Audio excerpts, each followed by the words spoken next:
जर इतकी गोची झाली असं त्यांचं जर भविष्य एखादी विद्यार्थ्यांची राज्यात देशभरातल्या जर इतकी गोची झाली असं त्यांचं जर भविष्य टांगलेलं लागलं असेल तर सरकार इतकं का सांभाळतंय? पण कोण प्रधानी का काय कोण त्यांचा मंत्री येतो का सांभाळलं जातं हे कळतच नाही आहे का? सरकारला जाणून बुजून लोकांमध्ये उद्रेक निर्माण करायचा आहे.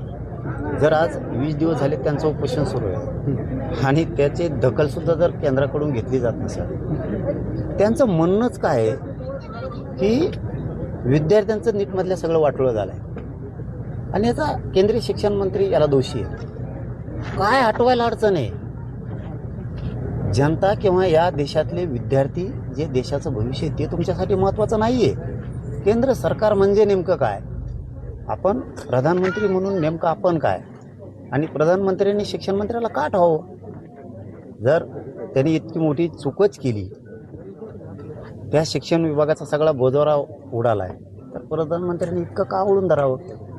उपोषणाला जर 20-20 दिवस झाले तर त्यांची मागणी मान्य करून विद्यार्थ्यांना न्याय देण्याच्या दृष्टिकोनातून त्यांना ताबडतोब बडतर्फ त्या पदावरून राजीनामा देऊन त्याला मुक्त करायला पाहिजे. या खरा ह्योच मूळ प्रश्न आहे की विद्यार्थ्यांनी आत्महत्या केल्या तरी पण सरकार विद्यार्थी सोडून एक जर राजीनामा देशाच्या वतीनं मागितला जात असेल विद्यार्थ्यांच्या वतीनं तर ते सुद्धा सरकारकडून घेतला जात नाही आहे.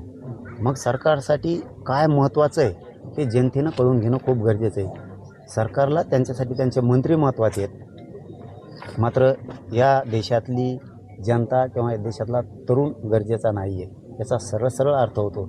पण प्रधानमंत्र्यांनी याला का सांभाळावं?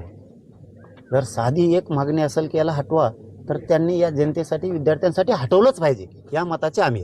या संपूर्ण आंदोलन त्यांनी ते उभा तर राहिलंच पाहिजे. आपण त्या ठिकाणी पाठिंबा देणार आहात का आणि किंवा त्यांना भेटायला जाणार आहात का? आता इतकं बोललो तुम्ही उपोषण करते आहात बोललो म्हणल्यावर तर आम्ही त्यांना साथ असणारच.